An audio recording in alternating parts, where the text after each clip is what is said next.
नाज़िम गुड्डू भरसा डेरा मोड़ वट 5 ॾींहं खां लॻल धरणो हिंदू पंचायत ख़त्म करे छॾियो आहे। हिंदू पंचायत तरफ़ां रुॻो 3 बांदियुनि जी बाज़ाइपी लाइ धरणो ख़त्म करण ते सख़्त तनक़ीद थी रही आहे। हिंदू पंचायत जे धरणे ख़त्म करण वारे फ़ैसिले केतिरा ई सवाल पिण उथारे छॾिया आहिनि।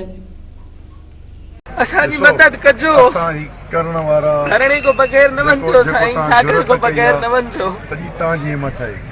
असांजी हे वाट आहे, सागर को बगैर धरणो बंद न थिए। अल्लाह सरपंच ॾींदो और अल्लाह मेहमान ॾींदो, असांखे पंहिंजो बचाव आज़ाद कराइजो।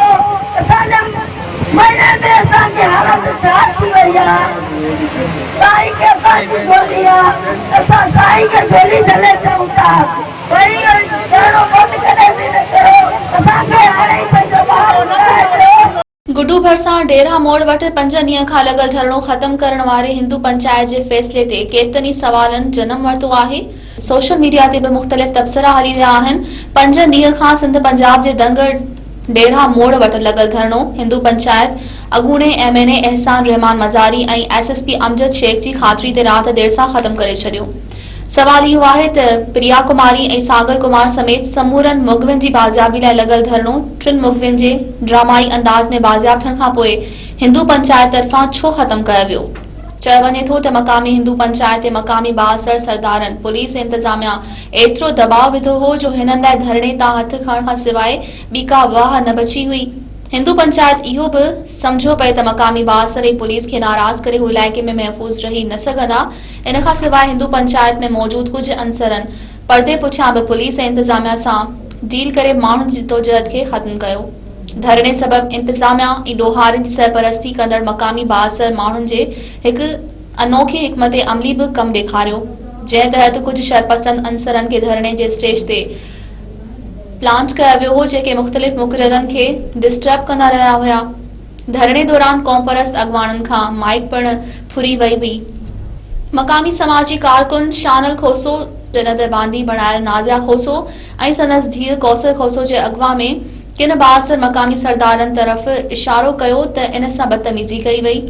सखर खां आयल समाजी अॻवान आयशा धारे जो सां बि साॻियो ई वर्ताव कयो वियो। हिकु तरफ़ धरणे वारे हंधि माहौल खे छिकताण ऐं दबाव वारो बणायो वियो त ॿिए तरफ़ हिंदू पंचायत जे कुझु अॻवाननि खे हिकु बाअसर सरदार जे बंगले ते घुरायो वियो, जिते SSP अमजद शेख ऐं कुझु पुलिस ऐं इंतज़ामी ऑफिसर ऐं बाअसर माण्हू मौजूद हुआ, जिते हिंदू पंचायत खे सिधो चयो वियो त ॿिनि माण्हुनि जे आज़ाद थियण खां पोइ धरणो जारी रखण जो को जवाज़ नाहे। जेकॾहिं धरणो जारी रहियो त इन जा नतीजा संगीन आहिनि, जेके अव्हां खे भोगणा पवंदा।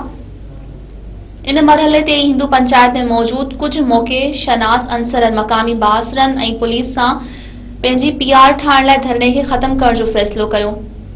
ज़रनि खां मालूम थियो आहे त मुखी जगदीश कुमार ऐं जयदीप कुमार जी बाज़ियाबी भुंग एवज़ अॻु थी वई हुई, पर भुंग जी कुझु रक़म न मिलण करे इहा बाज़ियाबी रुकियल हुई, जेका बहरहाल धरणे खां पोइ मुमकिन बणिजी वई।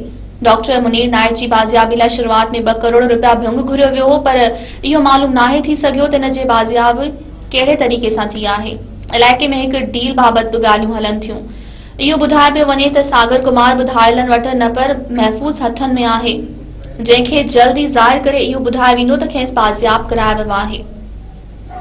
समूरी सिंध में इहो बहस बि हलंदड़ आहे, जंहिं में मुखी जगदीश जी ज़ंजीरुनि में क़ैद हालत में दाह ऐं कुकनि ते ॿधल वीडियो धाड़ियलनि सोशल मीडिया ते हलाई ऐं जयदीप कुमार खे पुलिस जंहिं नमूने धरणे में वठी आई, इन मां लॻे पियो त हू धाड़ियलनि बजाए के महफ़ूज़ हंध ते रखियल हुआ। इन खां पोइ मुखी जगदीश पारां इहो चवण त धाड़ियलनि खेसि का बि तकलीफ़ न ॾिनी इन्हनि जो रवैयो सुठो हो, ज़ाहिर करे थो त इन्हनि जी बाज़ियाबी कंहिं डील तहत थी आहे, छाकाणि त जेकॾहिं हू धाड़ियलनि जे कब्ज़े में हो त पुलिस इहो अञा ताईं छो नाहे ॿुधाए सघी त हू धाड़ियलनि वटि कहिड़े इलाइक़े में ऐं कहिड़े टोले वटि रखियो वियो हो।